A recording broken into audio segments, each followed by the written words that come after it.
అధ్యక్ష సరే గౌరవ సీనియర్ సభ్యులు అడిగినటువంటి విధంగా మా జవాబులు అన్నీ చెప్తాం. మీరు కన్ఫ్యూజ్ కాకండి. తప్పకుండా క్లారిటీ ఉంది గవర్నమెంట్ దగ్గర.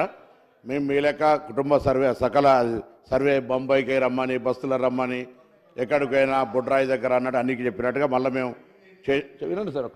మీరు చెప్పినప్పుడు విన్నా కదా, మళ్ళీ మీరు ఇంత సీనియర్ సభ్యులుగా మీరు అట్లా మీకుండే కన్ఫ్యూజన్స్ అన్నీ తీసే బాధ్యత మాది. గౌరవ సభ్యులు కూడా మాజీ మంత్రి గారు పాపం 10 ఏళ్ళుగా మంత్రిగా ఉండి ఎమ్మెల్యేగా ఉండి బలిన వర్గాల గొంతు వినిపించలేకపోయింది కాబట్టి అప్పుడు చెప్పలేకపోయినా ఇప్పుడు చెప్తుండొచ్చు. ఏం చెప్పినా పర్లే, ఎవరేం చెప్పినా వింటాం, జవాబు చెప్తాం. మా ప్రభుత్వం అన్ని రాసుకుంటున్నా సార్, మీరు బరాబర్ రాసుకుంటున్నా, ప్రతి జవాబు చెప్తా సార్, ఏం పర్వాలేదు జవాబు చెప్తా. మా ప్రభుత్వం రెడీగా ఉంది, చిత్తశుద్ధితో ఉన్నది. మీరేమైనా సలహాలు చెప్పారు పాత మేనిఫెస్టోలకు సంబంధించిన చెప్తే దానికి సపరేట్ చర్చ చేయండి, దానికి సంబంధించి ఒక సమయం అడగండి, షార్ట్ డిస్కషన్ నోటికి అని అది చేయండి. ఇలా సర్వేకి సంబంధించి మీరు ఏం సజెషన్ చేసుకున్నారో ఇక మీరు 10 ఏళ్ళ ప్రభుత్వం నియంత్రిత ప్రభుత్వంలో మీరు ఏం చెప్పలేకపోయారు కాబట్టి ఏం ఇప్పుడే అన్ని చెప్పుకుంటామని నడవదు. ఇక అదే వినండి సార్.